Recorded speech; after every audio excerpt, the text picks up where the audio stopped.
ಇದ್ರೆ ಐ&ಡಿ money app ನಲ್ಲಿ ನಾವು ಯಾವ ರೀತಿ ನಮ್ಮ ವ್ಯಾಲೆಟ್ ಗೆ ಅಮೌಂಟ್ ಅನ್ನ ಆಡ್ ಮಾಡಬೇಕು ಮತ್ತು ಅಲ್ಲಿ ನಮ್ಮ ಮೊದಲ ಸ್ಟಾಕ್ಸ್ ನ ನಾವು ಯಾವ ರೀತಿ ಬೈ ಮಾಡಬೇಕು ಅಂತ ನಾನು ಸಂಪೂರ್ಣವಾಗಿ ಇವತ್ತು ಹೇಳ್ತೀನಿ. ಐ&ಡಿ ಮನಿ ಅಕೌಂಟ್ ಅನ್ನ ನಾವು ಕ್ರಿಯೇಟ್ ಮಾಡೋದನ್ನ ಆಲ್ರೆಡಿ ಹೇಳಿದ್ದೀನಿ. ಈ ಒಂದು ವಿಡಿಯೋದಲ್ಲಿ ನಾವು ಯಾವ ರೀತಿ ನಾವು ನಮ್ಮ ಒಂದು ವ್ಯಾಲೆಟ್ ಗೆ ಹಣವನ್ನು ಆಡ್ ಮಾಡಬಹುದು ಅಂತ ನಾನು ಸಂಪೂರ್ಣವಾಗಿ ಇವತ್ತು ಹೇಳ್ತೀನಿ. ಹಾಗೆ ನಮ್ಮ ಚಾನಲ್ಗೆ ಮೊದಲು ಬಂದಿದ್ದರೆ ದಯವಿಟ್ಟು ನಮ್ಮ ಚಾನಲ್ನ ಸಬ್ಸ್ಕ್ರೈಬ್ ಮಾಡಿ ಮತ್ತು ಪಕ್ಕದಲ್ಲಿರುವಂಥ ಬೆಲ್ ಐಕನ್ ಅನ್ನು ಪ್ರೆಸ್ ಮಾಡಿ ನಮ್ಮ ತಂತ್ರಜ್ಞಾನ ಆಧಾರಿತ ಬೃಹತ್ ಕುಟುಂಬದ ಸದಸ್ಯರಾಗಿ. ಐ&ಡಿ ಮನಿ ಆ್ಯಪ್ನ ಓಪನ್ ಮಾಡ್ಕೊಳ್ಳೋಣ ಸ್ನೇಹಿತರೆ. ನನ್ನ ಒಂದು ಐ&ಡಿ ಮನಿ ಅಕೌಂಟ್ ಅನ್ನೋದು ಸಂಪೂರ್ಣವಾಗಿ 100% ರೆಡಿ ಆಗಿದೆ. ಈ KYC ಎಲ್ಲ ಆಗಿಬಿಟ್ಟು ನಾನು ರೆಡಿ ಮಾಡಿದ ನಂತರದಲ್ಲಿ ಇಲ್ಲಿ ನೋಡ್ಬೋದು ಈ ರೀತಿ ನಮ್ಮ ಒಂದು ಇಂಟರ್ಫೇಸಲ್ಲಿ ಓಪನ್ ಆಗಿದೆ. ನಂತರದಲ್ಲಿ ಇಲ್ಲಿ ಕೆಳಗಡೆ US ಸ್ಟಾಕ್ಸು ಇಂಡಿಯನ್ ಸ್ಟಾಕ್ಸ್ ಅಂತ 2 ಆಪ್ಷನ್ಸ್ಗಳು ಇರುತ್ತೆ. ನಾನು ಮೊದಲು ಇಂಡಿಯನ್ ಸ್ಟಾಕ್ಸ್ನಲ್ಲಿ ಯಾವ ರೀತಿ ನಾವು ಇನ್ವೆಸ್ಟ್ ಮಾಡೋದು ಅಂತ ಹೇಳ್ತೀನಿ. US ಸ್ಟಾಕ್ಸ್ನಲ್ಲಿ ನಂತರದಲ್ಲಿ ಬೇರೆ ವಿಡಿಯೋದಲ್ಲಿ ಹೇಳ್ತೀನಿ. ಇಲ್ಲಿ ನೋಡ್ಬೋದು US ಸ್ಟಾಕ್ಸ್ನಲ್ಲಿ ಕೂಡ ನಾವು ಇನ್ವೆಸ್ಟ್ ಮಾಡ್ಬೋದು. ಇಲ್ಲಿ ಐ&ಡಿ ಸ್ಟಾಕ್ಸ್ ಅಂತ ಇಲ್ಲಿ ಏನಿದೆ ಅದರ ಮೇಲೆ ನಾವು ಕ್ಲಿಕ್ ಮಾಡ್ಕೋಬೇಕು. ಮೊದಲು ಕ್ಲಿಕ್ ಮಾಡಿದ ನಂತರದಲ್ಲಿ ಇಲ್ಲಿ ಆ್ಯಡ್ ಮನಿ ಇನ್ಸ್ಟಂಟ್ಲಿ ಅಂತ ಒಂದು ಆಪ್ಷನ್ ಇರುತ್ತೆ. ಅದರ ಮೇಲೆ ನಾವು ಕ್ಲಿಕ್ ಮಾಡ್ಕೋಬೇಕು. ಇಲ್ಲಿ ನೋಡ್ಬೋದು ಆ್ಯಡ್ ಮನಿ ನಾವು ಅಂತ ಬರ್ತಾ ಇದೆ.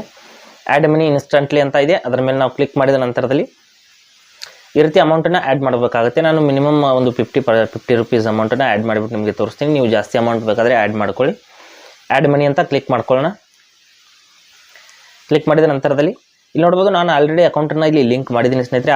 ಆ ಒಂದು ಅಕೌಂಟನ್ನು ನೀವು ವೆರಿಫೈ ಮಾಡ್ಕೋಬೇಕಾಗುತ್ತೆ. ಅದ್ರ ಮೇಲೆ ಕ್ಲಿಕ್ ಮಾಡ್ಕೋಬೇಕು. ಆ ಒಂದು ಬ್ಯಾಂಕ್ ಅಕೌಂಟ್ ಏನು ತೋರಿಸ್ತಾ ಇದೆ ಅದ್ರ ಮೇಲೆ ನೀವು ಒಂದು ಸಾರಿ ಕ್ಲಿಕ್ ಮಾಡಿದರೆ ಈ ರೀತಿ ಒಂದು ರೈಟ್ ಮಾರ್ಕ್ ಮುಂದುಗಡೆ ಬರುತ್ತೆ ಬ್ಲೂ ಕಲರ್ನಲ್ಲಿ. ಬಂದ ನಂತರದಲ್ಲಿ ಇಲ್ಲಿ ಪೇ ನೌ ಅಂತ ಕ್ಲಿಕ್ ಮಾಡ್ಕೋಬೇಕು. ವ್ಯೂ ಆಲ್ ಆಪ್ಷನ್ಸ್ ಅಂತ ಇದೆ. ನೀವು ಬೇರೆ ಆಪ್ಷನ್ಸ್ ಬೇಕಾದರೆ ಅಲ್ಲಿ ಕ್ಲಿಕ್ ಮಾಡಿಬಿಟ್ಟು ನಿಮ್ಮ ಕ್ರೆಡಿಟ್ ಕಾರ್ಡು ಅಥವಾ ಡೆಬಿಟ್ ಕಾರ್ಡ್ ಮೂಲಕ ನೀವು ಅಮೌಂಟನ್ನು ಆ್ಯಡ್ ಮಾಡಬಹುದು.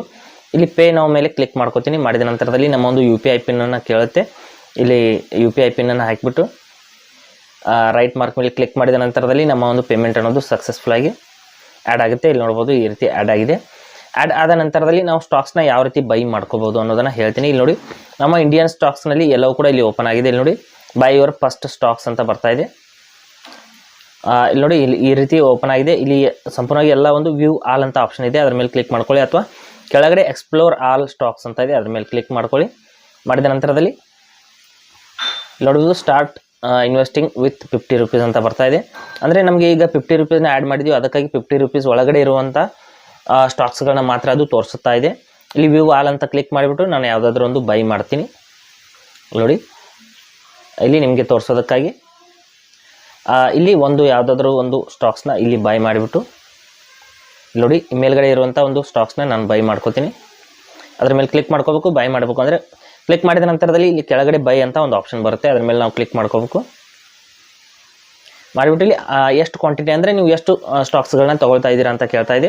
ನಮ್ಮ ಅಮೌಂಟನ್ನು ನೋಡಬೇಕಾಗುತ್ತೆ ಸ್ನೇಹಿತರೆ. ನಾನು ಜಾಸ್ತಿ ಅಮೌಂಟ್ ಹಾಕಿದರೆ ಮತ್ತೆ ಇಲ್ಲಿ ಆ್ಯಡ್ ಮನಿ ಅಂತ ತೋರಿಸುತ್ತೆ. ನಮ್ಮ ಅಮೌಂಟ್ ಈಗ 50 ರೂಪೀಸ್ ಇದೆ. 50 ರೂಪೀಸ್ ಒಳಗಡೆ ಎಷ್ಟು ಸ್ಟಾಕ್ಸ್ ಬರುತ್ತೆ ಇಲ್ಲಿ ನೋಡ್ಬೋದು 7 ಸ್ಟಾಕ್ಸ್ ಬರುತ್ತೆ ಸ್ನೇಹಿತರೆ. 7ಅನ್ನು ಹಾಕಿಬಿಟ್ಟು ಪ್ಲೇಸ್ ಬೈ ಆರ್ಡರ್ ಅಂತ ಕ್ಲಿಕ್ ಮಾಡ್ಕೋಬೇಕು. ಮಾಡಿದ ನಂತರದಲ್ಲಿ ಇಲ್ಲಿ ಕನ್ಫರ್ಮ್ ಅಂತ ಕ್ಲಿಕ್ ಮಾಡ್ಕೋಬೇಕಾಗುತ್ತೆ. ಕನ್ಫರ್ಮ್ ಮಾಡಿದ ನಂತರದಲ್ಲಿ ಇಲ್ಲಿ ನೋಡ್ಬೋದು ಆರ್ಡರ್ ಅನ್ನೋದು ಪ್ಲೇಸ್ ಆಗುತ್ತೆ. ಈ ಒಂದು ಸ್ವಲ್ಪ ಸಮಯ ತೊಗೊಳುತ್ತೆ ಸ್ನೇಹಿತರೆ. ಈ ಒಂದು ಆರ್ಡರ್ ಅನ್ನೋದು ಎಕ್ಸಿಕ್ಯೂಟ್ ಅಂದರೆ ಆ ಒಂದು ಆರ್ಡರ್ ಅನ್ನೋದು ಕಂಪ್ಲೀಟ್ ಆಗಬೇಕು ಅಂದರೆ ಸ್ವಲ್ಪ ಟೈಮ್ ತಗೊಳುತ್ತೆ. ಇಲ್ಲಿ ಕೊಟ್ಟಿರ್ತಾರೆ ಎಷ್ಟು ಡೇಟಿಗೆ ಅದು ಆಗುತ್ತೆ. ಒಂದು ದಿನ ತೊಗೊಳುತ್ತೆ ಸ್ನೇಹಿತರೆ. ಒಂದು ದಿನ ಆದ ನಂತರದಲ್ಲಿ ಇಲ್ಲಿ ನಮ್ಮ ಮೈ ಸ್ಟಾಕ್ಸ್ ಅಂತ ಏನು ಸೆಕ್ಷನ್ ಇರುತ್ತೆ ಮೈ ಸ್ಟಾಕ್ಸ್ನಲ್ಲಿ ಇಲ್ಲಿದೆ ನೋಡಿ. ಮೈ ಸ್ಟಾಕ್ಸ್ನಲ್ಲಿ ಇಲ್ಲಿ ಬಂದುಬಿಟ್ಟು ಅದು ತೋರಿಸೋದಕ್ಕೆ ಸ್ಟಾರ್ಟ್ ಆಗುತ್ತೆ. ಇನ್ನೂ ಕೂಡ ಈ ಒಂದು ಆರ್ಡರ್ ಅನ್ನೋದು ಎಕ್ಸಿಕ್ಯೂಟ್ ಆಗಿಲ್ಲ. ಎಕ್ಸಿಕ್ಯೂಟ್ ಆದ ನಂತರದಲ್ಲಿ ಅದರ ಕರೆಂಟ್ ವ್ಯಾಲ್ಯೂ ಅಥವಾ ಲಾಸ್ ಆಯಿತಾ ಅಥವಾ ಗೇನ್ ಆಯಿತಾ ಅಂತ ಸಂಪೂರ್ಣವಾಗಿ ನಮಗೆ ಡೀಟೇಲ್ಸ್ ಅನ್ನೋದು ಇಲ್ಲಿ ತೋರಿಸುತ್ತೆ. ಫರ್ದರ್ ಮಾಹಿತಿನ ನಾನು ಮುಂದಿನ ವಿಡಿಯೋದಲ್ಲಿ ಸಂಪೂರ್ಣವಾಗಿ ನಾನು ಹೇಳ್ತೀನಿ. ಹಾಗೆ ಕೊಟ್ಟಿರೋ ಮಾಹಿತಿ ಸಂಪೂರ್ಣ ಮತ್ತು ನಿರೂಪಣೆ ಮಾಡಿದ ಶೈಲಿ ಉತ್ತಮ ಅಂತ ಅನಿಸಿದರೆ ವಿಡಿಯೋನ ಲೈಕ್ ಮಾಡಿಬಿಟ್ಟು ನಿಮ್ಮ ಸ್ನೇಹಿತರಿಗೂ ಕೂಡ ಶೇರ್ ಮಾಡಿ. ಹಾಗೆ ಇದ್ರ ಬಗ್ಗೆ ಸಮಸ್ಯೆಗಳು ಡೌಟ್ಗಳಿದ್ದರೆ ಕಮೆಂಟಲ್ಲಿ ಅವಶ್ಯವಾಗಿ ತಿಳಿಸಿ. ಮುಂದಿನ ವಿಡಿಯೋದಲ್ಲಿ ಮತ್ತೊಂದು ಹೊಸ ವಿಷಯದೊಂದಿಗೆ ಇರ್ತೀನಿ. ಮುಂದೆ ಬರ್ತೀವಿ. ಅಲ್ಲಿವರೆಗೂ ಟೇಕ್ ಕೇರ್.